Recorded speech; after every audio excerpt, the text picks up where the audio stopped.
Hello there everyone, this is Comet Urban, and you guys are probably wondering why are we staring at this cover of this book. It says Thomas the Tank Engine, the Complete Collection, the Reverend Awdry, the Original Railway Series. Well, and let you guys know, no, this is not my personal copy of the book, because my personal copy is not tore up like this. This is one I got from the library, because I have my personal copy put up, and I sadly can't fucking find it anywhere. But the reason why I'm showing this book is because I thought, it'd be fun to read some stories out of this book. So I'm going to do a series. I'm going to do one video to start with. And if you guys like the video, I'll read some more stories. But what this is the complete collection of all the original books written by the Reverend Wilbur Awdry. See? I love those illustrations. These are the best. See? These are some of the best illustrations of Thomas. So, I'm going to look for this book I'm going to read out of. I'm going to read out of the book Branch Line Engines, which is page 249. I think I went a little too far. Here we go. And so, for the very first ever video, I'm going to read you guys one of my favorite stories as a kid. We are going to read Thomas Comes to Breakfast. So, okay, here we go. Thomas the Tank Engine has worked his branch line for many years. You know just where to stop, Thomas, laughed his driver. You can almost manage without me. Thomas had become conceited. He didn't realize his driver was only joking. Driver says I don't need him now, he told the others. Don't be so daft, snorted Percy. I never go without my driver, said Toby earnestly. I'd be frightened. Puh, boasted Thomas. I'm not scared. You never dare. I would then. You'll see. It was dark next morning when the firelighter came. Thomas drove comfortably as the warmth spread throughout his boiler. He woke again in daylight.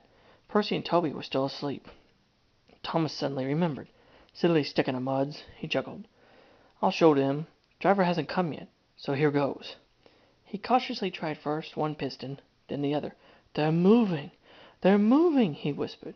I'll just go out, then I'll stop, and wheesh! That'll make them jump. Very quietly, he headed for the door.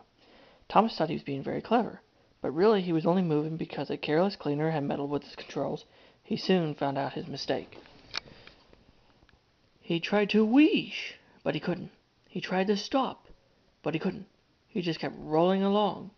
The buffers will stop me, he thought hopefully, but that siding had no buffers. It just ended at the road. Thomas's wheels left the rails and crunched the tarmac. Horrors! He exclaimed, and shut his eyes. He didn't dare look at what was coming next. The station master's family was having breakfast. They were eating ham and eggs. There was a crash. The house rocked. Broken glass tinkled. Plaster peppered their plates. Thomas had collected a bush on his travels. He peered anxiously into the room through its leaves. He couldn't speak. The station master grimly strolled out and shut off steam. His wife picked up her plate. You miserable engine, she scolded. Just look at what you've done to our breakfast. Now I shall have to cook some more. She banged the door. More plaster fell. This time it fell on Thomas. Thomas felt depressed. The plaster was tickly. He wanted to sneeze, but he didn't dare in case the house fell in on him. Nobody came for a long time. Everyone was much too busy. At last, workmen propped up the house with strong poles.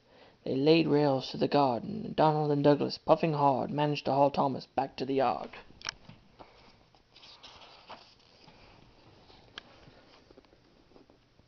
His funnel was bent. Bits of fencing, the bush, and a broken window frame festooned his front, which was badly twisted.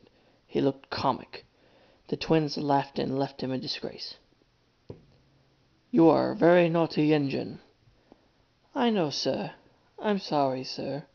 Thomas's voice was muffled behind a bush. You must go to the works You must go to the works and have your front end mended. It will be a long job.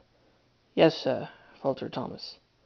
Meanwhile, said the fat controller, a diesel rail car will do your work. Diesel, sir, Thomas spluttered. Yes, Thomas.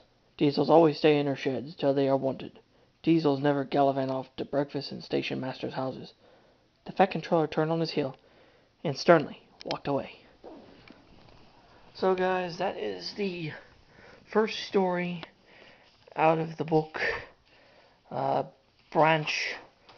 The first story out of the 16th book, Branch Line Engines, which this book introduces Daisy, which is the first female character in the series.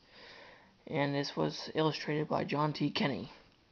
So, if you guys enjoyed the story, give me a thumbs up. And if you leave your comments and stuff, if you want to hear more stories of the Railway series, I will do more.